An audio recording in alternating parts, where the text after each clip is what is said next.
Sometimes, the people who toss you aside think they're getting rid of nothing, until they realize they've lost everything. Pain doesn't just break you, it builds the version of you they'll never be prepared to face. Blake Dawson threw out his struggling pregnant wife, completely unaware she was the hidden heiress to a fortune that could rewrite destinies. Now she's back, not for mercy, but for justice. Elena Carter once believed her marriage was a fairy tale. She was expecting their child, emotionally raw and clinging to promises of forever. Then came one stormy night that shattered it all. Blake shoved her out into the cold, heartless San Francisco rain, closing the door on the life they'd built. What he didn't know was that the quiet woman he had dismissed as useless was in truth the only daughter of a billion-dollar empire. Her heart may have been in pieces, but she still had a future, one she would now reclaim. To everyone around her, Elena Carter was just another ordinary woman.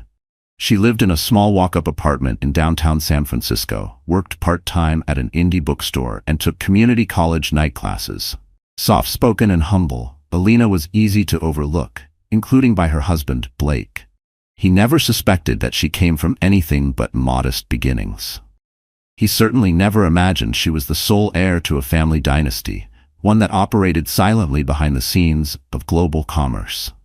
The Carter family empire stretched across continents, luxury hotels, tech startups, real estate conglomerates, and her father, Gregory Carter, had once been at the center of it all. But his obsession with power and legacy had driven a wedge between him and Elena's mother, Eleanor, years ago. Eleanor had chosen peace over opulence and raised Elena far away from the noise of high society. Their life had been quiet, private, and grounded. While Gregory expanded his reach from Manhattan to Macau, Eleanor kept Elena rooted in books, kindness, and a sense of self-worth that money could never buy.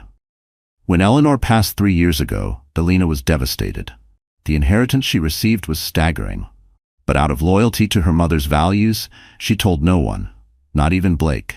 She craved an ordinary life. And for a brief, fragile moment, she thought she had it. Until she met Blake Dawson. Blake worked in corporate sales at a mid-tier car dealership in downtown San Francisco.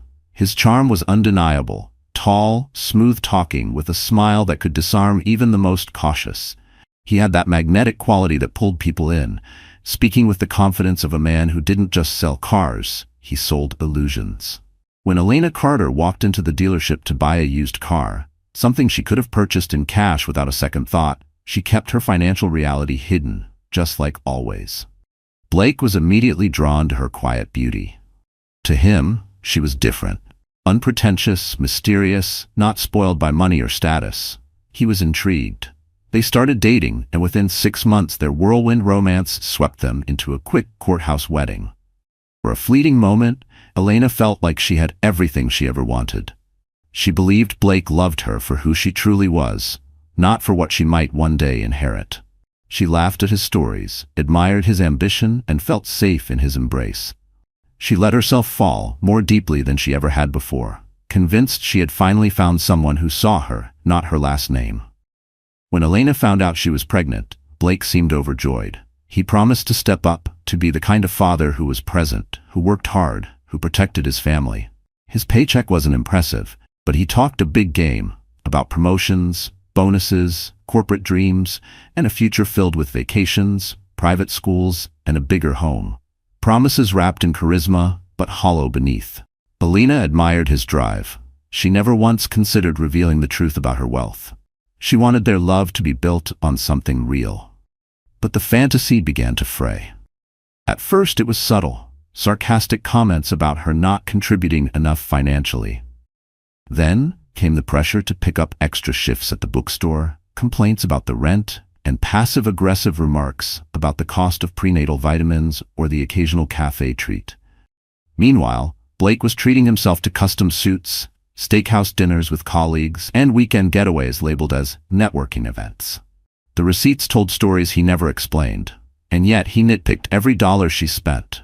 Worse, he began pulling away, not just emotionally, but physically.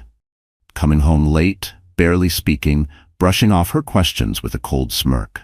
Their small one-bedroom apartment felt smaller with every passing day. As her belly grew, so did the distance between them. Still, Elena held on. She told herself it would get better, that once the baby came, everything would change. She swallowed her nausea, hid her fatigue, and buried her fears under forced optimism. But the man she once saw as a partner was becoming a stranger. The breaking point came on a stormy night, 6 months into her pregnancy. Rain pounded against the windows, thunder cracked overhead, and lightning lit up the walls like a warning. Blake stumbled in late, drunk, and reeking of perfume that wasn't hers. Elena's heart sank as the scent of another woman clung to him like betrayal made flesh. His tie was crooked, his hair, usually styled to perfection, was disheveled. The man she had married wasn't just distant now, he was disappearing. "What happened to you?" Elena asked, her voice low, her hand instinctively resting on her swollen belly. She stepped toward him gently, reaching out to take Blake's soaked jacket. "Don't touch me," Blake snapped, yanking his arm away like her fingers had burned him. "You think being pregnant makes you special? Like I owe you something now?" "Blake, I don't understand," she said, tears beginning to pool in her eyes. "You said you had a client meeting. You reek of—" "Don't start, Elena," he cut in, his words slurred, jabbing a finger toward her face.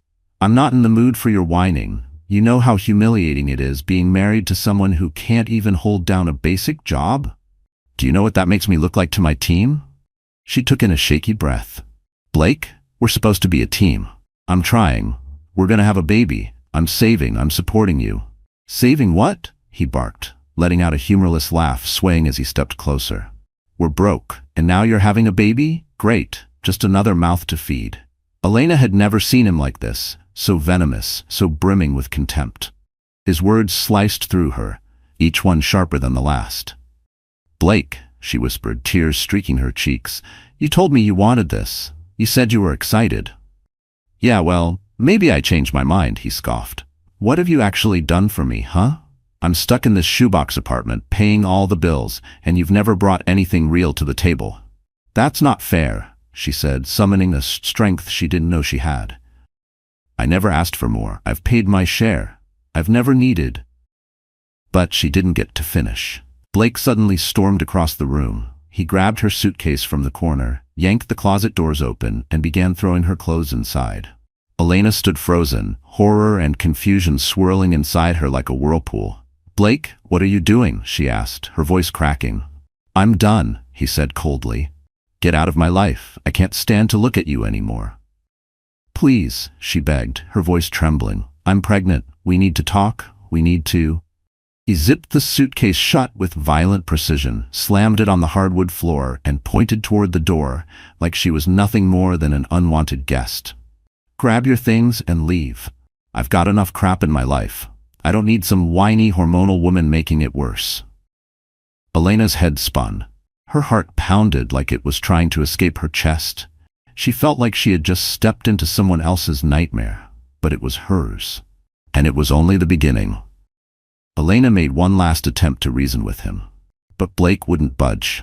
Instead, he shoved her roughly toward the front door, ignoring the pain in her eyes, the way she clutched her belly in fear. Her breath caught, disbelief tightening her chest as she tried to plead one final time. But his gaze was ice, cold, hollow, and void of anything human. In a desperate effort to protect her unborn child, Elena wrapped both arms around her belly as she stumbled out into the violent downpour. The door slammed behind her with thunderous finality. A heartbeat later, her suitcase came flying after her, landing hard on the slick pavement. The zipper split open on impact, sending a pair of baby booties and a half-read parenting book spilling into the street. She stood there, drenched, shaking, tears lost in the sheets of rain. The middle of the night in San Francisco never felt colder. Lightning sliced the sky in jagged streaks, illuminating the surreal moment like flashes from a horror film. She had nowhere to go, no one to call, nothing to lean on, except the life she'd tried so hard to bury for the sake of normalcy. Thunder rumbled like a warning as she picked up her suitcase with trembling hands, the other protectively shielding her stomach. The grief was overwhelming. But beneath it, something else stirred. Rage. And beneath that, resolve. This wouldn't be the end of her story. She had done everything right. She'd been quiet, supportive, loving, and Blake had thrown all of that away without hesitation. He had no idea who she really was. He didn't know the power she carried in her name, the power she could unleash with a single phone call. He thought her kindness made her weak. But weakness didn't come from compassion, it came from cruelty. And his cruelty would cost him everything. But for now, Elena didn't care about revenge. She just had to survive the night. With one last glance at the building that once held her dreams, she turned and walked into the storm. Each raindrop hit like punctuation on the end of her old life. Each step was a tear away from the woman she used to be, the soft one, the quiet one. One day, Blake would realize what he had done. And when that day came, she'd be ready, holding the card he never saw coming. She found temporary refuge in a roadside motel just outside the city, paid in cash, thankful she had stashed away an emergency fund long ago. Her pregnancy had begun to show, but strangers still looked at her with curious eyes. Was she really about to become a mother? She avoided eye contact with the receptionist. She didn't need pity. She needed a plan.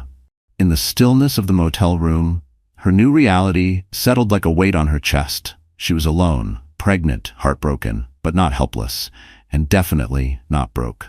At dawn, she picked up her phone and dialed a number she had rarely used, reserved for moments like this. It went to voicemail. Minutes later, her phone buzzed. "Elena, my dear, is that you?"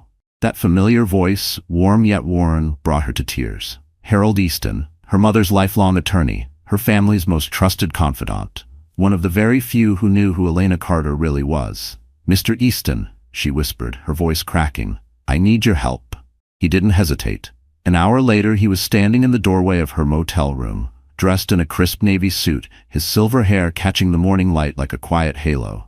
Despite the early hour, Harold gave Elena a long, somber once-over, the concern etched deep into the fine lines of his aging face. "My dear," he said gently, "I'd heard whispers that you'd married quietly.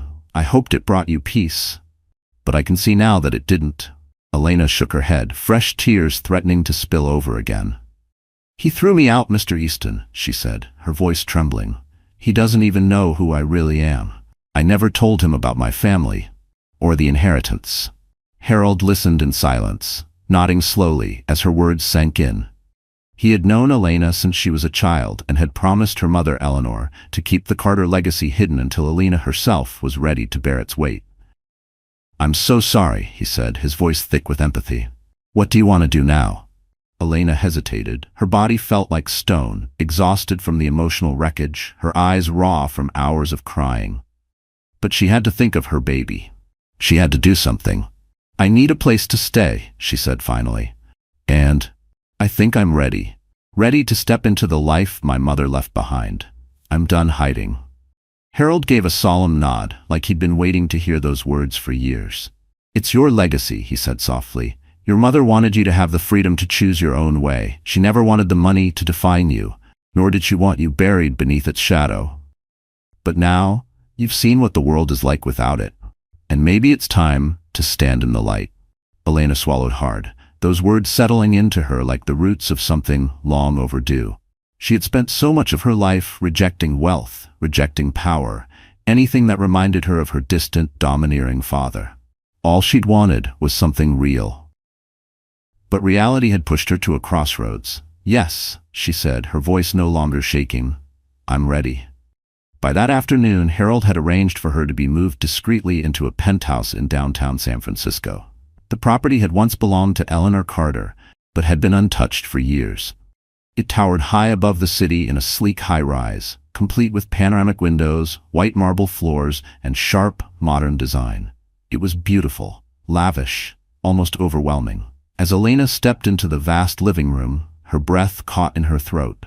The skyline stretched out before her like something from a dream. "It's too much," she whispered. Harold stepped beside her, calm and steady. "You own this place, Elena. It can be as simple or as grand as you want it to be. But more than that, it's a safe place. And you deserve that now, especially with the baby coming." Her hand instinctively moved to her belly. Tears welled up again, not out of pain, but relief. She had a roof. She had safety. She had a future. "Thank you, Mr. Easton," she whispered. She murmured a quiet thank you, still dazed by the weight of it all. Harold handed her a set of keys. "I've already had the fridge stocked," he said gently. "If you'd like, I can arrange for a housekeeper. And remember, The Carter estate is vast. There are funds we can activate anytime you're ready. Elena nodded, the words echoing in her mind. Her mother used to say, money can solve practical problems, but never matters of the heart. And right now, her heart was in ruins. But at least her basic needs, food, shelter, safety, were no longer in question. For now, that was enough. In the days that followed, Elena tried to adjust to her new life. She started turning one of the penthouse's smaller rooms into a nursery. Neutral tones, soft textures. She didn't know if she was having a boy or girl yet, but she wanted the space to feel peaceful.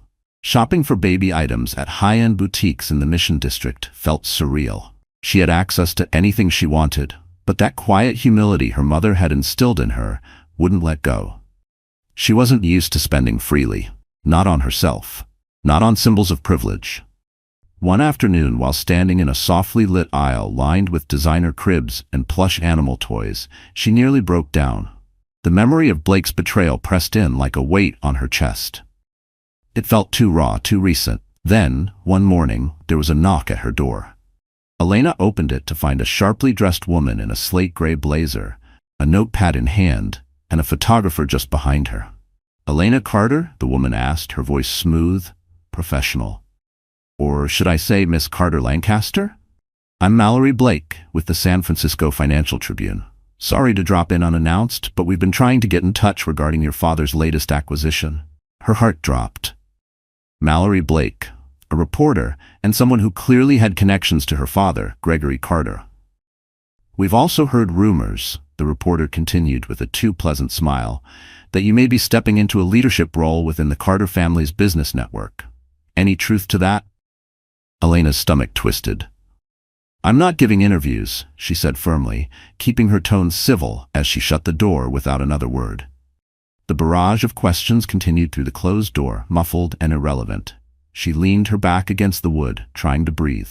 Her father's empire had always existed on the edges of her life, massive, untouchable, and never her concern. But now, it was circling closer. The idea of seeing Gregory Carter again, of getting pulled into his world, made her pulse race. Still, she knew she couldn't run from it forever. That evening, with the city lights twinkling beyond the glass windows, Elena sat down and faced it head-on. Elena sat across from Harold in the plush living room of the penthouse, the golden San Francisco sunlight filtering in through the floor-to-ceiling windows. She took a small sip of her decaf tea, gently cradling her belly with one hand, the weight of motherhood already grounding her. "What about my father?" she asked softly. Harold sighed, setting down his teacup with practiced care. I've kept him updated on your well-being.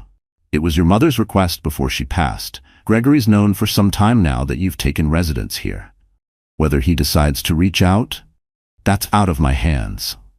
Elena closed her eyes, and for a moment, the memory of the man she once called Dad flickered through her mind like an old photograph. Gregory Carter, larger than life, impeccably dressed, always arriving with extravagant gifts and empty praise. He had made rare appearances during her childhood, then vanished just as easily. She had never believed he truly cared. Everything he did seemed designed for appearances. Eventually, Eleanor had cut him out entirely, raising Elena in peace, far from the suffocating orbit of his power. Now, fate seemed to be dragging him back into her life. In the weeks that followed, the signs came slowly at first, calls from unknown numbers, then elegant envelopes slid beneath the penthouse door. Invitations to Carter family events she never even knew existed. The San Francisco elite began to whisper. Elena Carter, the lost daughter of Gregory Carter, had returned, pregnant, powerful, poised for influence. But Elena didn't care for cocktail parties or press exposure. Her focus was on her child, on finding peace after so much chaos. Still, thoughts of Blake crept in during the quiet moments. Late at night, like shadows under the bedroom door, he had discarded her, called her useless. He had no idea what she'd sacrificed for him, how she'd hidden her legacy just so he wouldn't feel small. And now, here she was, in a penthouse he wouldn't even be allowed to valet at. If only he knew. Elena filled her days with parenting books, calming prenatal routines, and long, quiet talks with Harold about the future. Then, one rainy afternoon, as droplets tapped against the glass like a lullaby, Harold cleared his throat. "There's one more matter we need to address." he said gently. Your mother's will. Now that you're residing in one of her properties, it's time to take the next steps. Elena nodded slowly, heart fluttering with a mix of nerves and anticipation. Okay, I'm ready. Harold leaned forward slightly, his voice steady. Before she passed, Eleanor arranged a trust. It becomes active upon the birth of your first child. The baby will inherit a significant share of the Carter estate, enough to secure their future for generations. He paused, then added, You'll be the legal guardian and trustee. No one, not even your father, can interfere. It's all been sealed. Your father can't contest it, Harold said firmly, not without triggering serious legal consequences. Elena felt a tightening in her chest. The weight of it, the permanence, the protection, settled over her like armor. She hadn't fully grasped just how deeply her mother had planned for this moment. So, it's all locked in? She asked quietly. Harold gave her a reassuring smile. Yes, no one can take it away. Not from you, and certainly not from your child. You're both protected. Protected. The word didn't just echo, it anchored her. It wrapped around the broken pieces of her past like a shield. She had power now. Not just money.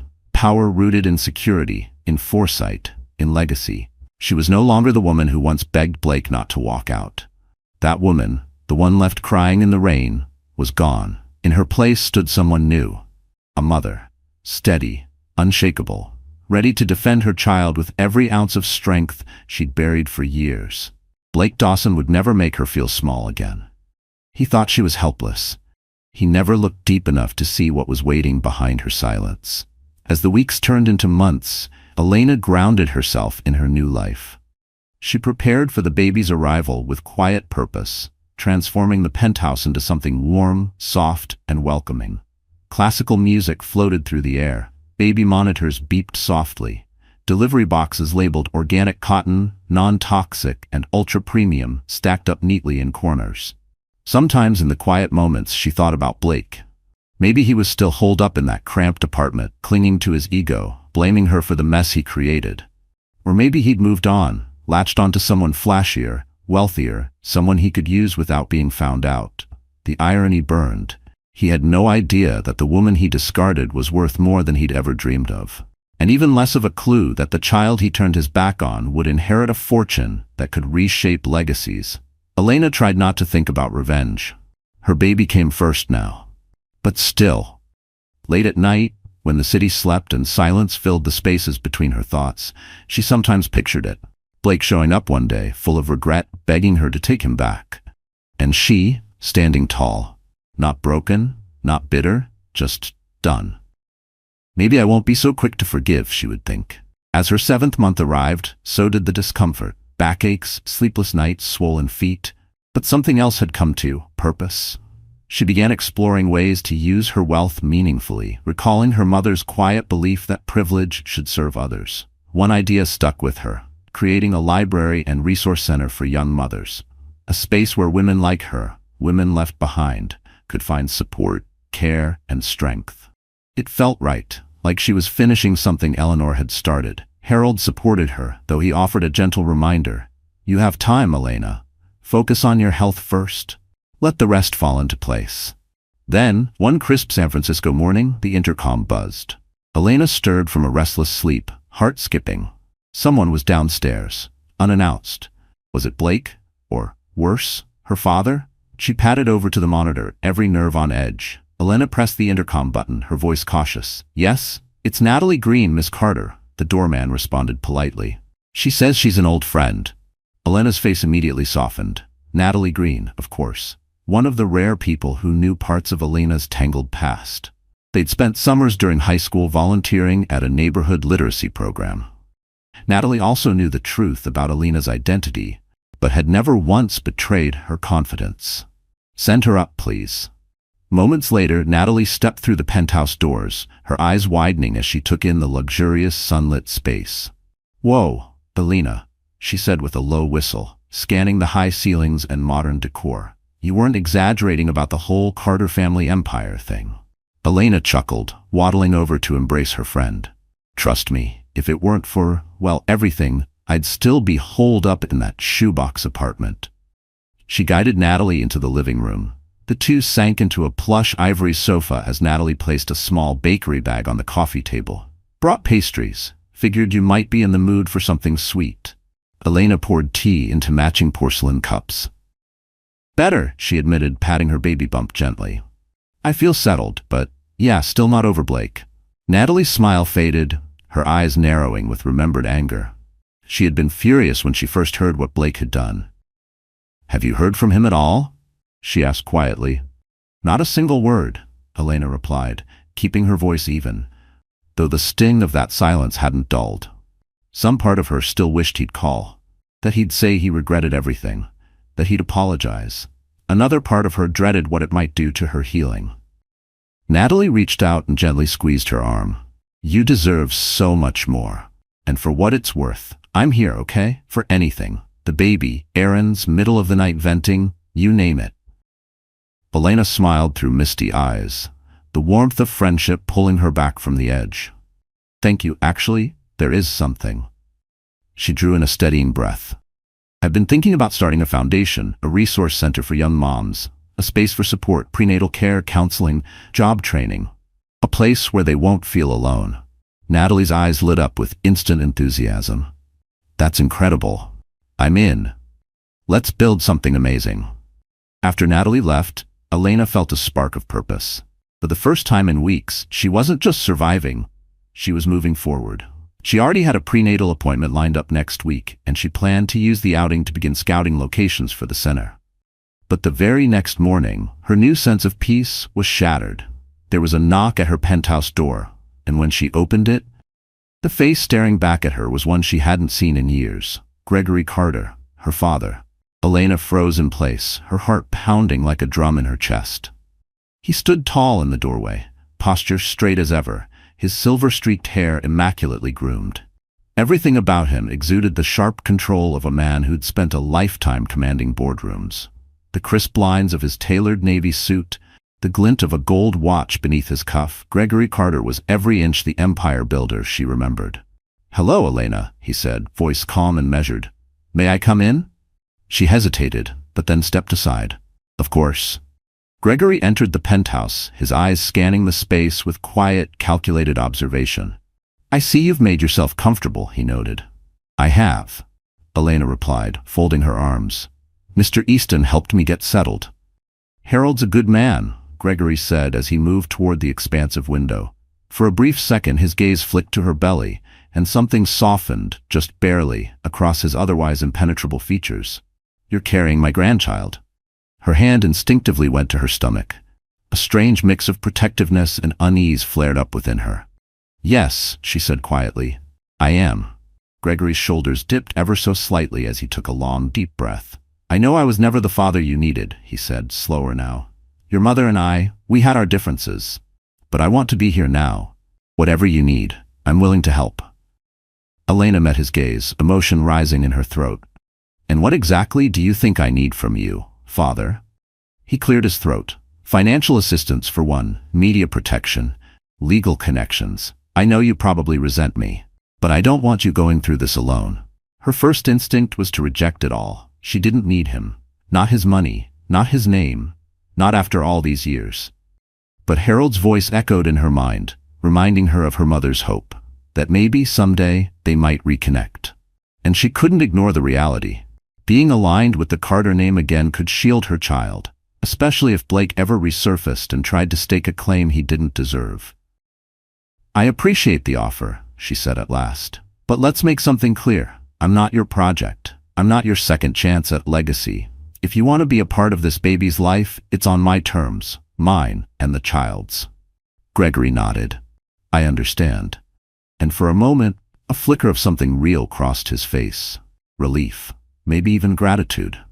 They talked for nearly an hour, about her pregnancy, her health, the press whispers starting to circulate.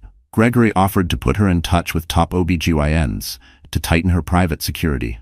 Elena, still cautious, saw the benefit of accepting his help, for her child, if not for herself.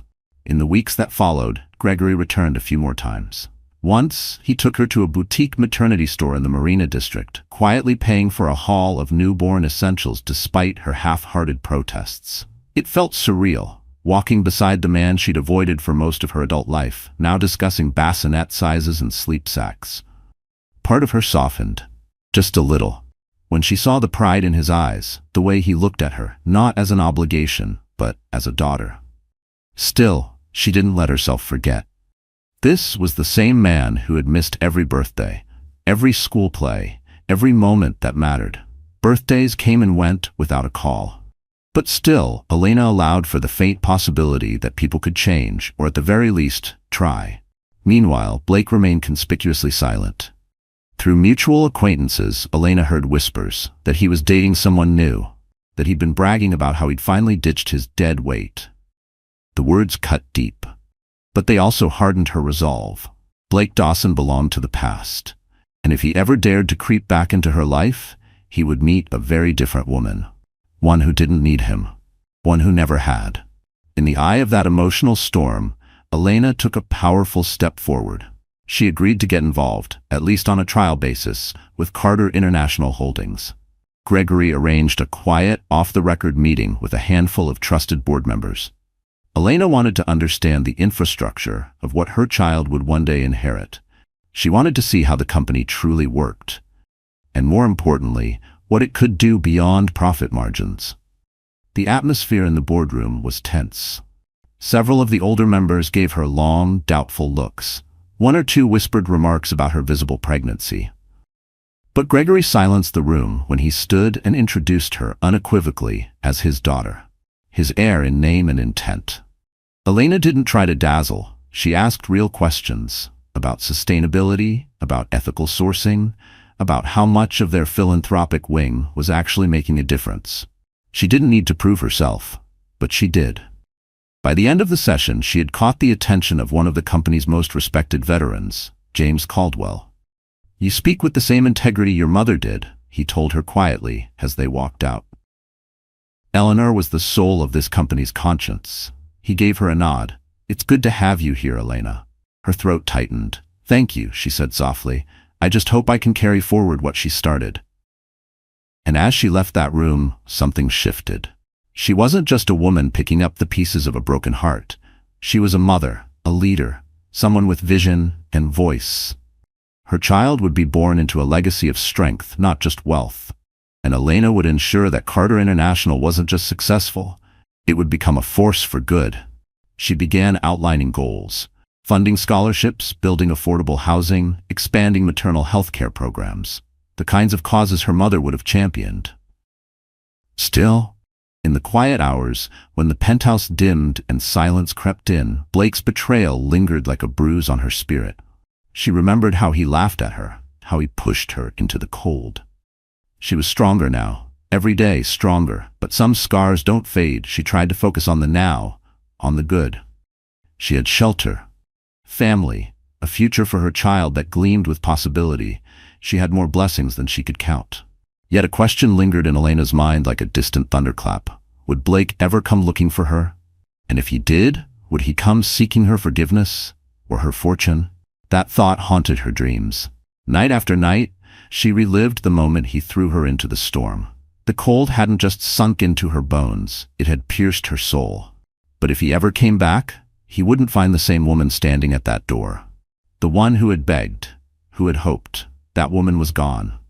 A storm was brewing again, but this time, Elena wasn't running. She would meet it head-on, armed not with anger, but with clarity, power, a will forged in heartbreak and honed through purpose. The next chapter of her life would not be a tragedy.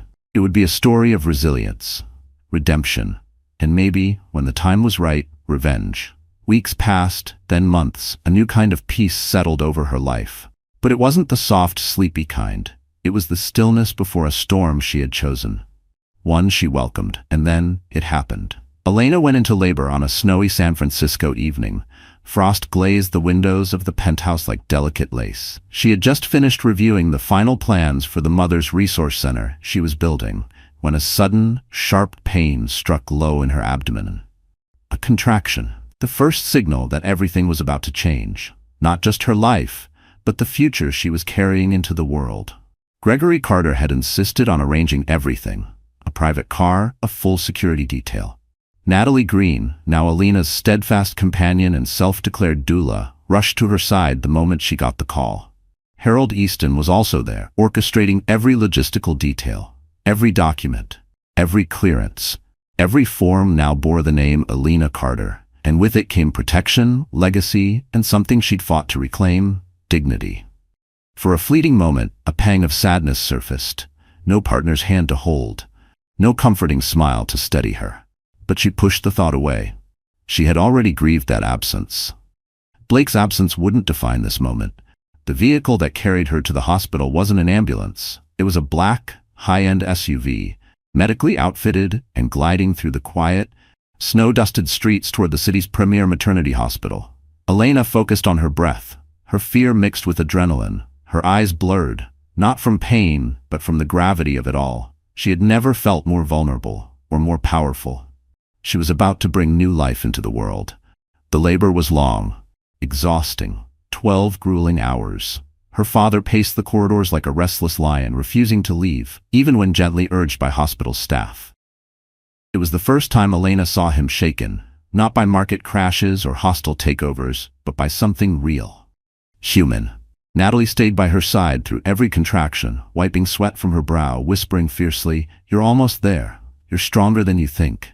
And Alina believed her. Harold stood nearby, a constant, calming presence, shielding her from intrusions, steady as ever. Then, after one final primal push, a cry rang through the room. "It's a boy," the doctor said, his voice breaking the tension like sunlight through clouds. Alina collapsed back against the pillow, tears spilling down her cheeks. And then, she heard it, that tiny, powerful cry.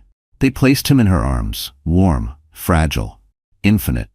Her son, her legacy. He was red-faced from the effort of his first breaths, weighing just 6 pounds, 7 ounces, small but perfect in every way. In that moment, nothing else mattered. The entire world faded into silence, and all Alina could feel was the tiny, miraculous weight of the life in her arms.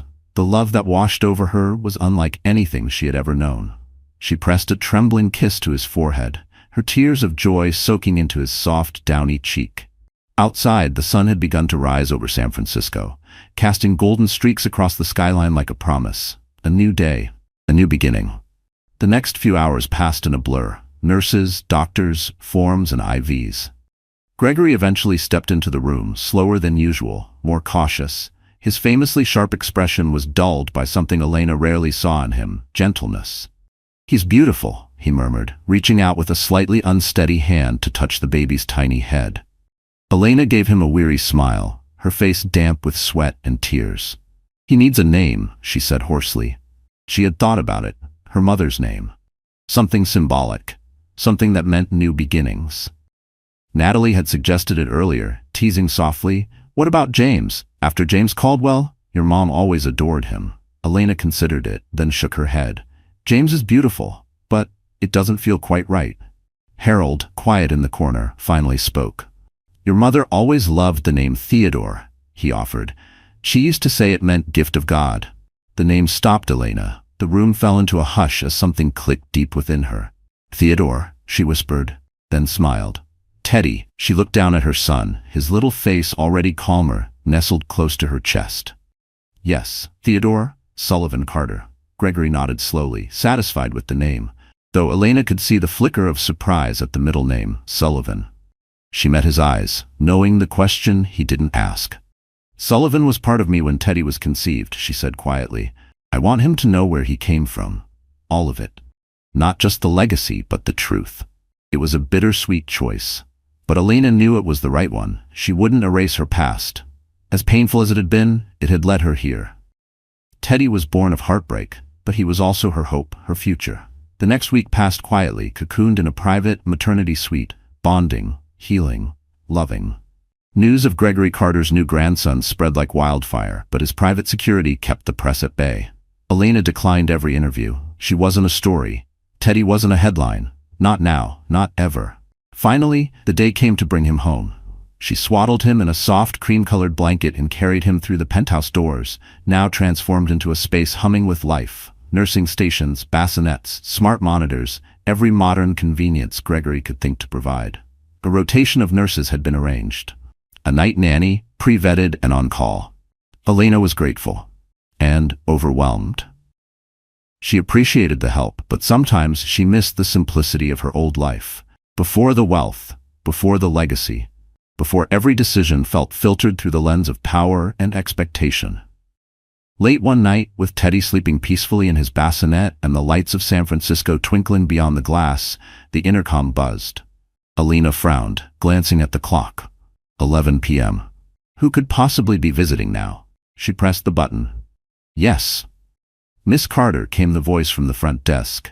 There's a gentleman here, says he knows you. His name is Blake Dawson. Her heart stopped. Blake. After all these months, he was here. Her mind flooded with questions. Was he here to apologize, to beg for forgiveness? Or had the whispers finally reached him, the truth about her name, her son, her life? She drew in a slow breath, grounding herself. Send him away, she said, her voice calm, controlled. Part of her wanted to confront him, to show him what she'd built without him, to let him see the life he'd thrown away. But another part, the mother in her, refused to let chaos near her son. Teddy was upstairs, asleep in peace, and nothing would disturb that. There was a pause. He's causing a bit of a scene, the security officer said. Mr. Dawson says he won't leave unless he speaks with you. Elena's eyes closed. She saw it again, him shoving her into the storm, suitcase crashing onto the pavement, the freezing rain, the fear, the betrayal, and then the fire. She was not that woman anymore. Fine, she said at last. Send him to the lobby lounge. I'll come down. Adrenaline rushed through her as she gave quick instructions to the night nanny to stay with Teddy. She grabbed a tailored navy wool coat from the closet, simple, elegant, with fur trimming the collar, and stepped into the private elevator. You are in control now. If he tried anything, security was already standing by. As the elevator doors slid open onto the dim, ambient-lit lounge, she saw him. Blake was pacing by the marble fireplace, his suit wrinkled, his appearance tired and worn. His hair was longer, his face hollowed by stress. Gone was the polished charmer. In his place stood a man unraveling. When he saw her, he froze. Elena, he breathed. You look different. She walked across the lounge, heels clicking against polished stone, unhurried and poised. What do you want, Blake? He ran a hand through his hair, agitated. Can we talk? Somewhere more private? She didn't flinch, her arms folded, her stance steady. This is private enough. Say what you came to say. His eyes flicked around the room, at the fireplace, the subtle luxury, the distant doorman, the quiet hum of surveillance. He was in her world now, and it was nothing like the one he left her in. I've been hearing things, Blake said, his hands twitching at his sides. Okay? I heard you came into some money, and I heard you had the baby. The bluntness of his words landed like a slap, but Elena didn't flinch. Yes, she said evenly. I had the baby. A boy. Not that you ever asked or showed up, until now. Blake winced. I messed up, Elena. I was in a bad place. Work was hell. I was under pressure, and I acted like a jerk. I know that. I want to make it right. She raised a brow, arms still folded tightly across her chest. Why now? Her voice was calm, icy even, but her heart was pounding, not with fear, with fury. You threw me out in a storm, 6 months pregnant, she said, her words like knives. I begged you to talk to me. To just pause. And instead, you shoved me out like garbage. You told me I was worthless. And now what? You think I'm supposed to believe you've changed? Blake looked down, then around, eyes flicking nervously over the marble floors, the rich leather furniture, the soft glint of wealth everywhere. Things were chaotic back then, he muttered. I didn't know how to handle any of it. But I get it now. I was wrong. I want to be a father to our child. Elena's pulse raced, but not with hope. With rage. You don't even know your son's name, she said, her voice flat. He hesitated. No, I don't. You're right, but that's why I'm here. I want to try. Once those words might have cracked her, might have made her dream again. Not now. Not after the nights she spent alone, sick and terrified, while he partied. Not after the way he sneered at her growing belly. Not after he made her believe she was nothing. Was this really about change? Or was it about the penthouse? The Carter name? The headlines? It's too late, Blake, she said, steady and sharp. You abandoned me. You abandoned your son. We don't need you. His face twisted, desperation leaking through his worn-out composure. Please, Elena, just let me see him, once. I have a right. Her eyes turned to steel. Don't talk to me about rights. You gave those up the night you turned your back on us. She stepped forward, voice low, cutting like a blade. If you want to take this legal, go ahead, but be warned. My resources, they stretch further than you can begin to imagine. Blake's face went pale. He took a small step back. What are you saying? Elena's tone dropped, measured, dangerous. I'm saying you have no idea who you're dealing with. She took another step closer, her coat still perfectly draped over her shoulders. I'm a Carter, and my son is a Carter heir. If you try anything, I'll drown you in injunctions, filings, and federal court orders. You won't get within a block of us. He blinked, thrown off balance, his facade cracking. I thought maybe we could talk, try to find a way back. Maybe be a family again. A bitter smile flickered on her lips. Family? Images flashed in her mind, of crying alone, of the dark, of a suitcase on the sidewalk, of the man who watched her break and didn't blink. You're too late, Elena said, her voice low and level. I have a family now. My son, my friend Natalie, my father, and the legacy I'm building. She paused. Her voice remained calm, but beneath the surface, her pulse beat like war drums. You don't belong in that picture. Across the lounge, the doorman cleared his throat softly, sensing the tension. Blake glanced in his direction, then back at Elena, his expression twisting into something between rage and desperation. I'm not giving up, he muttered. His voice cracked with something he hoped sounded like resolve, but Elena saw it for what it was. A last grasp at control. Elena didn't blink. This conversation is over, she said coolly. If you have anything else to say, send it through my attorney. She turned and walked away without looking back. He called her name once, twice, but she didn't stop. Every step was a choice. Every inch of distance was a declaration. Her legs trembled, but her spine stayed straight. Adrenaline surged through her veins. Anger, yes. Relief, too, but above all, power. She had faced him, not cowered, not cried, not broken. She had risen. Back in the penthouse, Teddy slept peacefully, his soft breaths filling the room with quiet reassurance. Elena leaned over his bassinet, gently brushing the fine hair on his head. A single tear slipped down her cheek, but it wasn't from sadness. It was from purpose. She would protect him. Fiercely. Fearlessly. Blake Dawson would never touch them again. But monsters rarely leave without leaving scars. What Elena didn't yet know was that Blake's desperation wouldn't fade. It would fester. It would push him toward something darker, more reckless. Something that could threaten everything she had rebuilt. In the weeks following his visit, Elena poured herself into motherhood and her mission. The Eleanor Carter Memorial Center, named in honor of her mother, was almost ready to open. It sat in a lovingly restored townhouse in one of San Francisco's most welcoming neighborhoods. With Natalie by her side, Elena oversaw every detail. Parenting workshops, mental health counseling, partnerships with local hospitals. Every shelf, every crib, every carefully placed pamphlet bore her imprint. This wasn't charity. It was reclamation. It was for the woman she used to be. Gregory remained a steady presence, still reserved, still wrapped in the habits of power. But he respected Elena's space, offering both financial backing and emotional support without overstepping. At the center's grand opening, he stood beside Elena and Natalie as they cut the ceremonial ribbon. Cameras flashed, local media took note.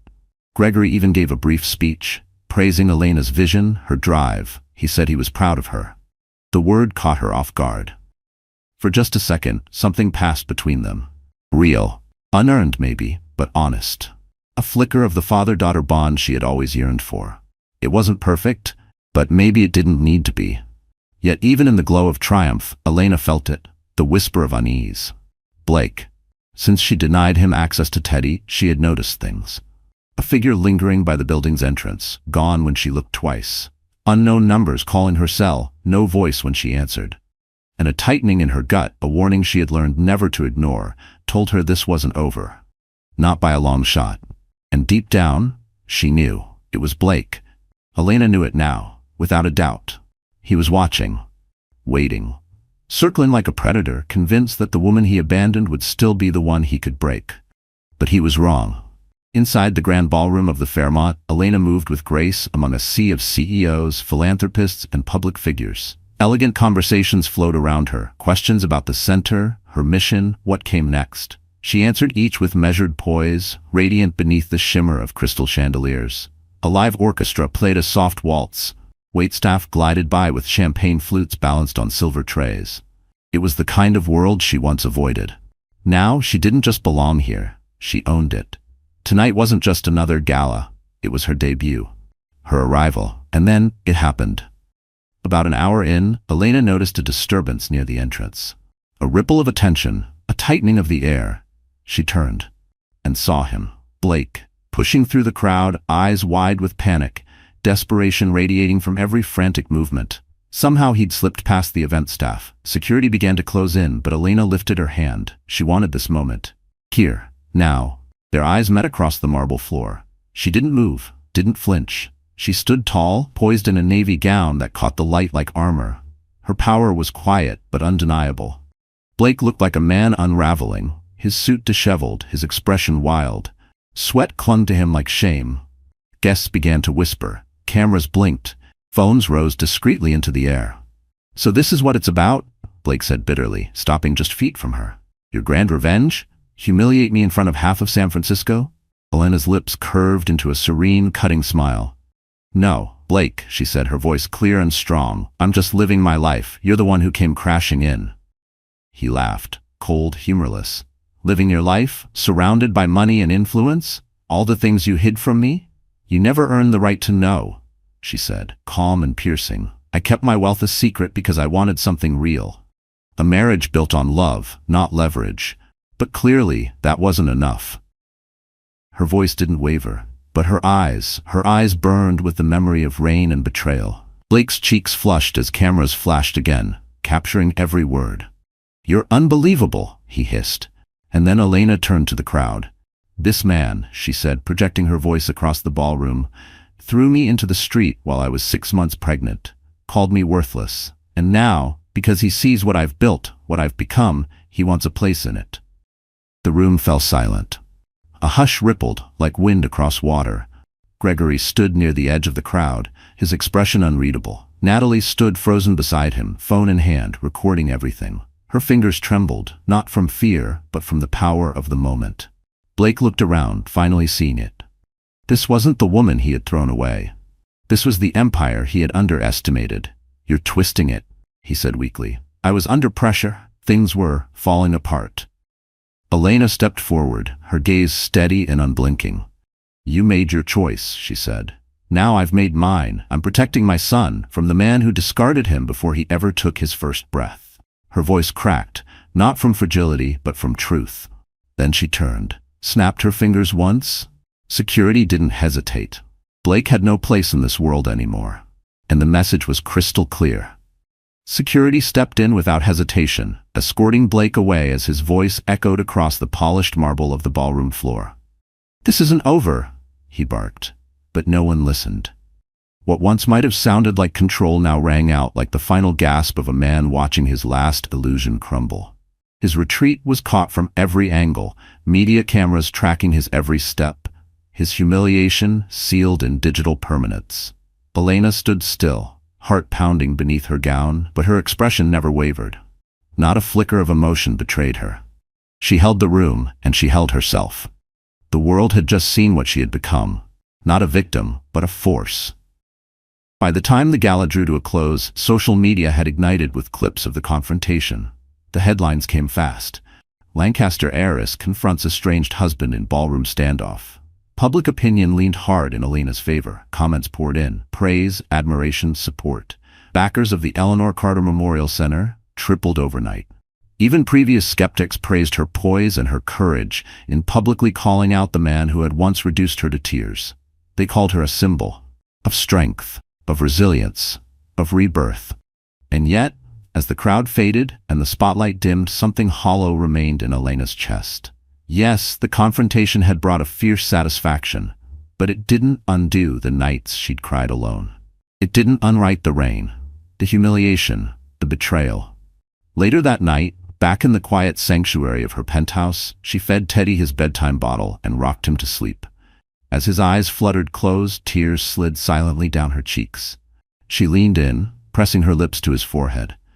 You'll never have to beg for love, she whispered. You'll never wonder if you're enough. I promise you that, my son. In the days that followed, Blake vanished from public view.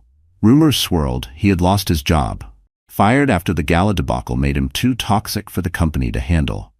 Tabloids claimed the woman he'd been dating had walked out, unwilling to attach herself to a man drowning in disgrace. One viral headline summed it up cruelly: "From deal closer to door slammer." Elena should have felt triumphant. Instead, she felt empty. She had imagined a finish line, a final moment of justice. But all it left was silence. Maybe that's what revenge does, she thought. It burns everything, even the need for it. Still, life moved forward. Teddy's laughter filled the penthouse. His giggles echoed through a space that once felt cavernous. The resource center was thriving, serving dozens of women just like her, women who needed someone to believe in them. Gregory stayed close. Not intrusive, but present. They were rebuilding something, tentative, fragile, but real. And as Elena's work gained national attention, invitations followed: summits, panels, nonprofit conferences. She accepted them with quiet humility, always remembering who she was really doing it for. And then, the custody hearing. The press swarmed the courthouse steps, flashes bursting like fireworks as Elena stepped out of a sleek black SUV. She wore a tailored charcoal suit, minimal jewelry, her expression hidden behind dark sunglasses, but her posture said everything. She was ready. Inside, whispers filled the courtroom. Blake was already seated at the defendant's table. He looked thin, worn. His suit hung awkwardly on him. His attorney, a frazzled public defender, was already fumbling with paperwork. Across the aisle, Elena sat beside Harold Easton and her formidable legal team. She didn't look back, not once. Courtroom security stood tall as the judge entered, the bailiff calling the room to order. Testimonies began. Elena's legal team delivered a thorough, unshakable case. They presented documented texts, statements from witnesses, and video footage corroborating every claim she'd made. The heart of it all was that night, when Blake had thrown her out into a storm, 6 months pregnant and terrified. Several neighbors testified. They remembered the shouting, the slammed door, the suitcase on the sidewalk. They recalled Elena standing there, soaked and shaking, one arm wrapped around her belly. A caretaker from the Eleanor Carter Memorial Center also took the stand, testifying that Blake had attempted to smear the organization online, spreading false rumors about mismanagement and finances in a transparent effort to tarnish Elena's reputation. Blake's defense relied on emotional appeals. His public defender argued that Blake had been overwhelmed, under pressure, mentally unwell. That he regretted what happened. That Teddy deserved to have his father.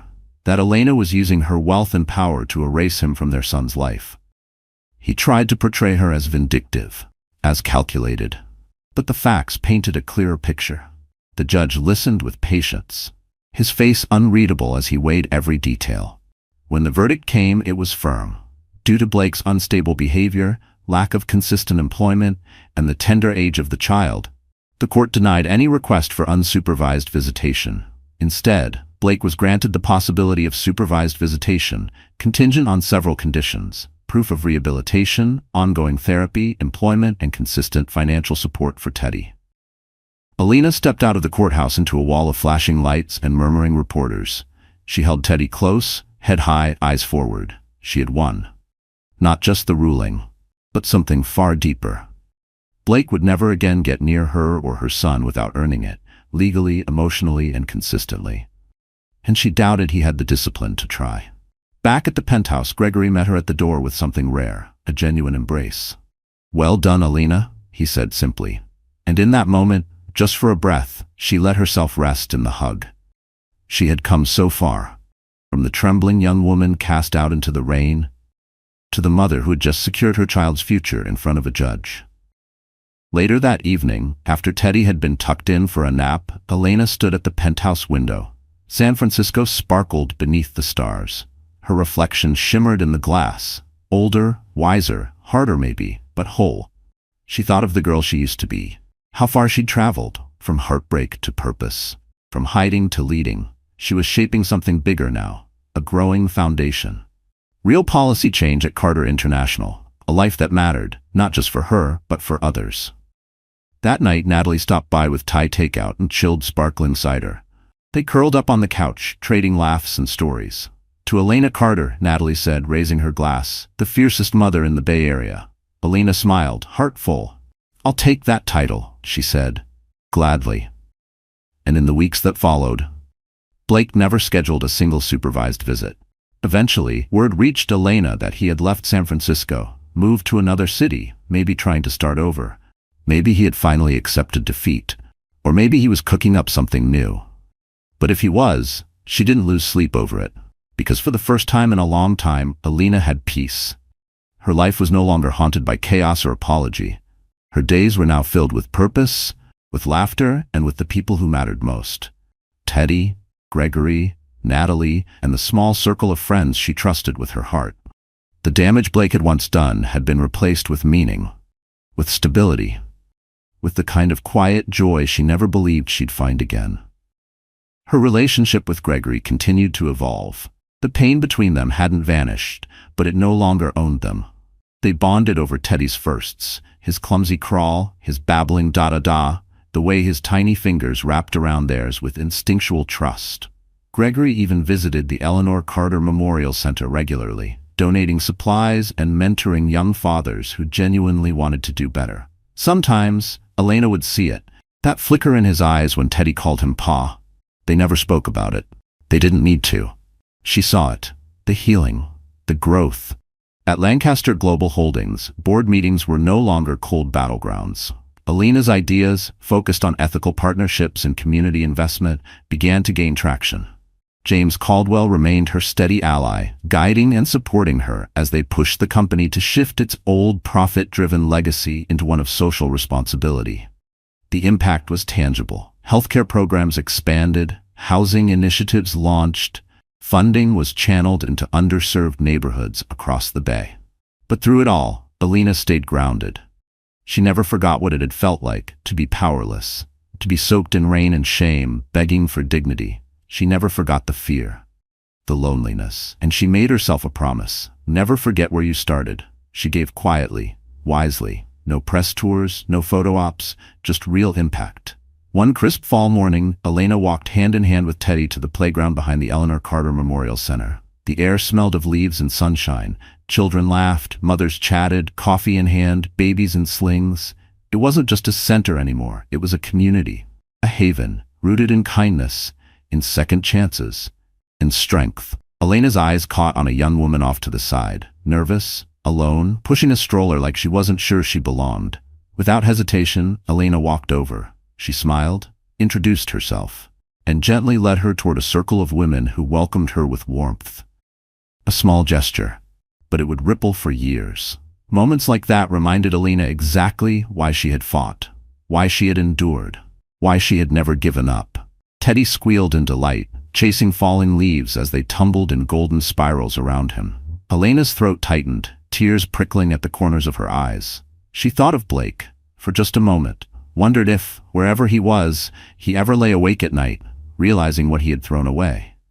But the thought passed, because her life, their life, was no longer shadowed by his mistakes. There was too much ahead to hold on to what was behind.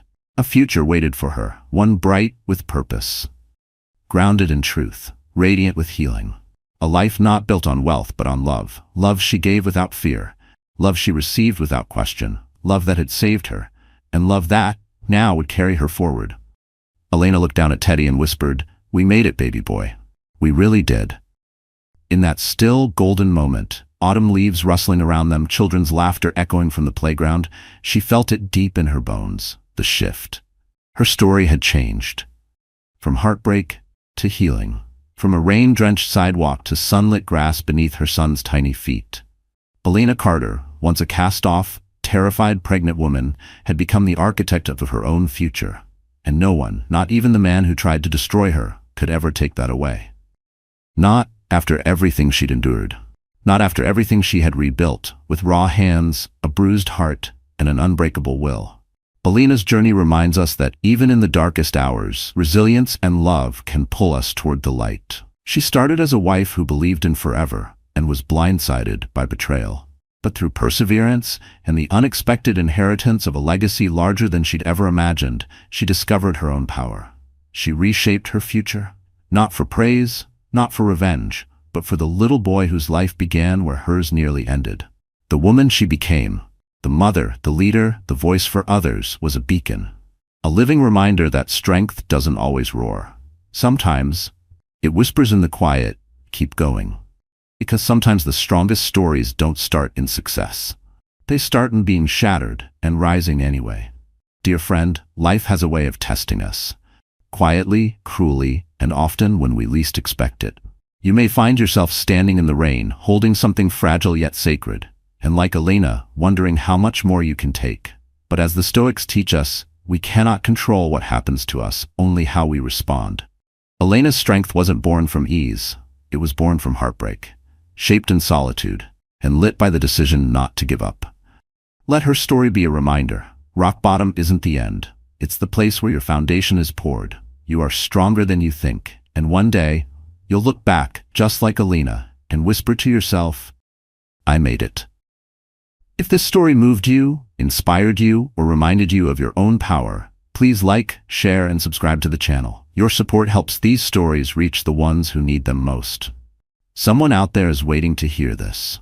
Maybe someone like Elena, maybe someone like you. And always remember, heartbreak is not the end, it's the beginning of something greater. Thank you for watching, and stay tuned for more real-life romantic dramas where hope always finds a way.